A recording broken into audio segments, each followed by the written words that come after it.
Assalamualaikum warahmatullahi wabarakatuh. Salam sejahtera bagi kita semua. Perkenalkan, nama saya Sulastri. Saya merupakan dosen di program studi kebidanan program sarjana Stikes Keluarga Bunda Jambi.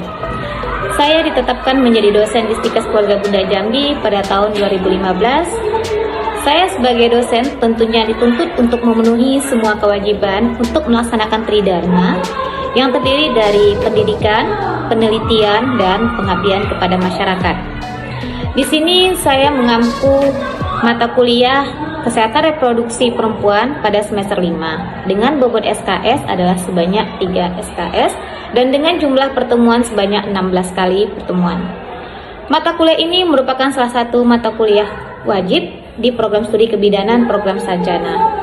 Pencapaian pembelajaran pada mata kuliah Kesehatan Reproduksi Perempuan adalah yang pertama, mahasiswa mampu untuk mengidentifikasi asuhan kebidanan pada kesehatan reproduksi.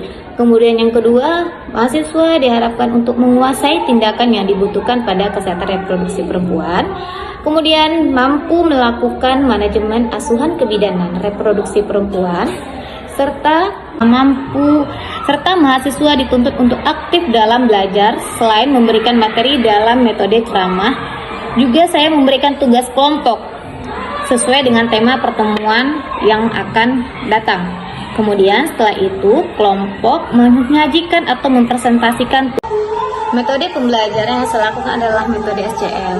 Kemudian dalam pembelajaran saya akan membagi kelompok dengan cara memberikan tugas kepada kelompok. Kemudian pada pertemuan berikutnya para kelompok menyajikan atau mempresentasikan tugasnya. Kemudian dilakukanlah sesi tanya jawab dengan dipersilakan setiap kelompok untuk memberikan pertanyaan.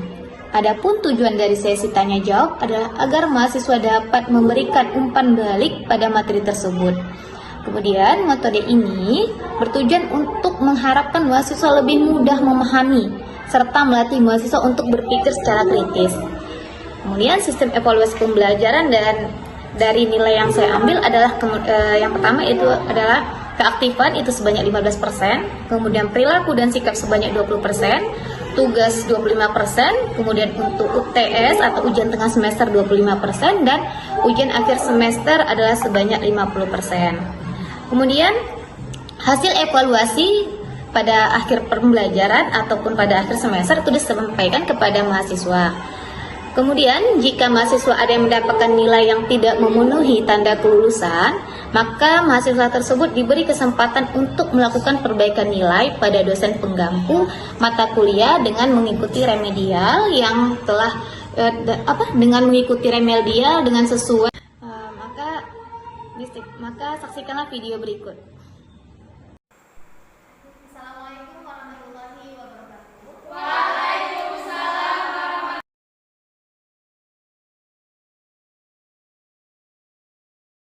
Masih semangat kah? Masih, Bu. Oke, baik. Hari ini kita akan kuliah dengan materi gizi seimbang pada remaja. Gizi seimbang adalah susunan makanan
body image yang baik tercapainya BB yang ideal. Keserasian tinggi badan dengan berat badan berdasarkan IMT itu adalah indeks massa tubuh. Indeks massa tubuh itu didapat dari BB per TB kuadrat.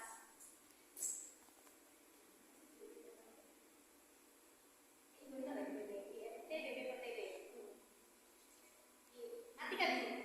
Masuk kita kepada kebutuhan zat gizi remaja, yang mana ada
membawa obat yang lain.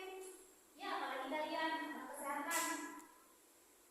Tumbuhkan diri kita, kita anak kesehatan kita harus tampilkan kalau kita ini tahu waktu, tahu nutrisi, tahu diri, ya. Oke. Nah, kita masuk berikutnya. Kontrol perubahan indeks massa tubuh. Nah, indeks massa tubuh tadi kan sudah bisa dihitung. Nanti akan saya kasih tugas untuk menghitung indeks massa tubuh. Perhatikan sekali simulasi dari pelajaran timbangan. Oh, timbangan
Remaja yang susah untuk makan sayur dan makan buah. Nah, ini diatas lagi. Buah dan sayur. Kita lihat apa sih